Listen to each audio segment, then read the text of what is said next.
Hey, y'all.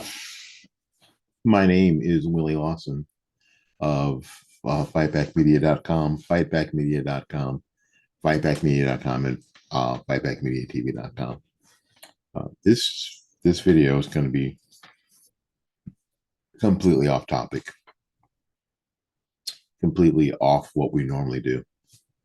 And my guess is it'll get about 2 views. One when I watch it again, and then one when my wife watches it. I wish that weren't the case, but here we go. Today in our life, we said goodbye to a very good friend of ours who passed away. And her funeral was today. And my wife had the duty of attending to represent her and our family. Very, very tough, very tough day. And at the same time, uh, my best friend in the world, other than my wife, had his retirement party. I've known this gentleman since we were in high school. And it's amazing how many people were there. People who knew both of us, and we are two people who were in their 60s. They knew us when we were in high school, and they were there.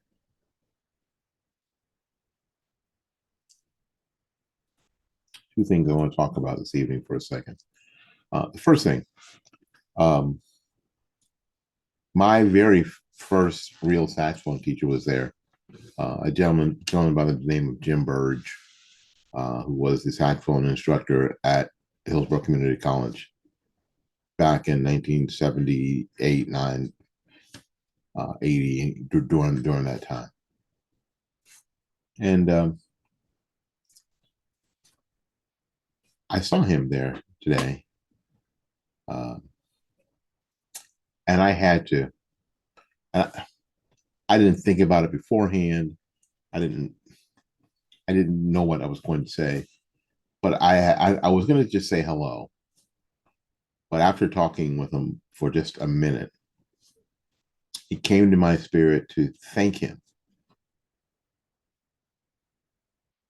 I thought about what my wife had been through, and we had gone to the wake last night, and the idea of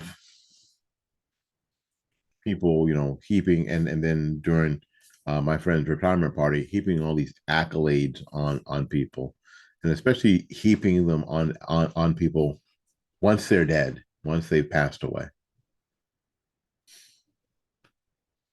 It's too late by then, right? There's that phrase, "Give me my flowers while I can enjoy them." This is the phrase that fits in to what we're talking about here. I don't know why, but I went to Jim and I said, "Oh, yeah, I got to tell you something." And he was like, "Okay, tell me." And I said, "Listen, I want to thank you for giving me a shot." He knew me when I was a teenager. I don't know, probably 18 years, 17, 18 years old, um, playing in the all county jazz band. And that band was led by both John Baker and Jim Burge at HCC at the time. And we both said it tonight. That band had the dudes. No, not a sexist thing. It was mostly young boys, but it was the dudes. The dudes. Jody Espina, Brian Ashley, Don Maynard, my friend Ted Hope. Uh, just the dudes. This kid could play. That band could play its face off. I was easily the weakest link. Easily. And the more I learn about what we're doing here, in the art that we call music, I look back and go, oh yeah, I was easily the weakest link. But Jim um, and John saw something in me and said, let's give this kid a scholarship to study music here. Let's see what we can do. And I told him a story that I've told my own students before that I had never told him. That during the all county uh, jazz band rehearsal at lunchtime, I was thinking just to go home. I was so outclassed. I I was so far behind the other kids, and it was obvious.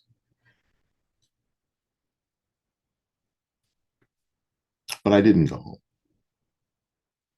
because I didn't want my band director to be mad at me that I had gotten this thing, that I got this honor, and I had not taken advantage the opportunity and not taken advantage of it. And I didn't want him to be disappointed in me. So I came back after lunch and I stuck it out. Uh, After a couple of days of rehearsal, we had the concert, and I survived the concert. Obviously, I survived. I did not, um, and I got better. And I got better. But I am so grateful that somebody saw something and said, give this kid a shot. See what we can do. So I related that story to him tonight. And he seemed genuinely touched. Um, and as much as I owe him, relating that story to him meant more to me than it could have, than it did him, than it could have to him. Because I think that he's worthy of receiving his flowers now. I don't know how much longer I'm going to have Jim Burge in my life. As a matter of fact, I don't know how much longer I'm going to have any of you in my life. There's no way to know. The thing that you think you have is the thing you definitely don't have. You think that you have time. I'll catch them next time. They're busy. I'll catch them next time. Yeah, I got to get to this thing. I'll catch them next time. We've all said it. We're all guilty of that. We've all sinned in that capacity. But the reality is there may not be a next time. And what I had to tell Jim after, I mean, it is to my deficit because it's been 40 plus damn years. Have I seen Jim in those times before? Yes. Maybe I didn't have the words before. Maybe I didn't have the sense before. Maybe. I'm guessing I didn't. I'm so glad tonight that I did though.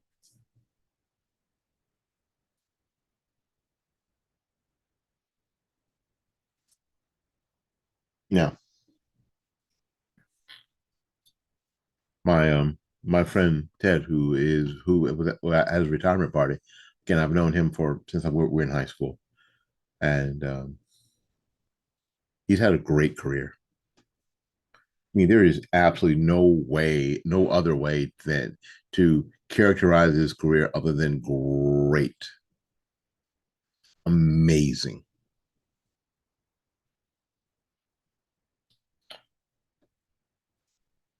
And as many accolades as we could list his accolades, although we just check box after box after box, from an educator to an administrator, just check box after box of accolades.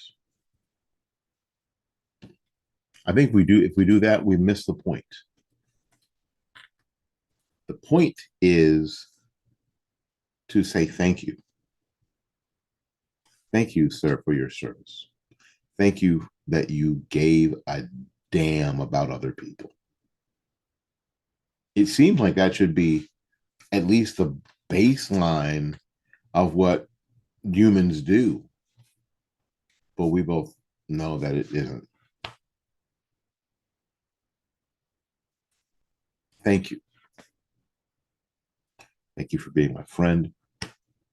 Thank you for being my advocate sometimes, my ally, partner in crime. I appreciate it. Congratulations on a great career. Congratulations on a fantastic career. Like me, like everybody else, we're looking forward to the next chapter. Whatever else, whatever else you got planned, I don't know what you got planned. Hell, you don't know what you have planned. I have to say thank you. I didn't get a chance to say thank you. Um, thank you to you, my friend Ted, his family. How before we before I let you go, to give you an idea, um, his my friend's sister-in-law, who was married to obviously married to his brother, who's passed away. Uh, like I told you, we don't always have time. Found me standing talking to some other people and came over to me and asked me where I was sitting. And I said, I want to sit with the family. And she said, of course you do. I'll save you a seat. Gene, that meant an awful lot to me this evening. Thank you. It's important to have a place to belong. Thank you to the family. Thank you to my friend Ted. Thank you to my teacher Jim. Thank you to Pat Meehan. Thank you to all my friends that were there. Thank you for the community that we've built, the family that we've obtained. Folks, if I can tell you anything, make sure that we take these opportunities and show appreciation for the benefits that other people have been in our lives. Thank you. Thank you guys for indulging me these oh so many minutes. Until we see you again, go out there and learn something, love somebody, and for goodness sakes, y'all take care of yourself. We'll see you when we see you. Peace.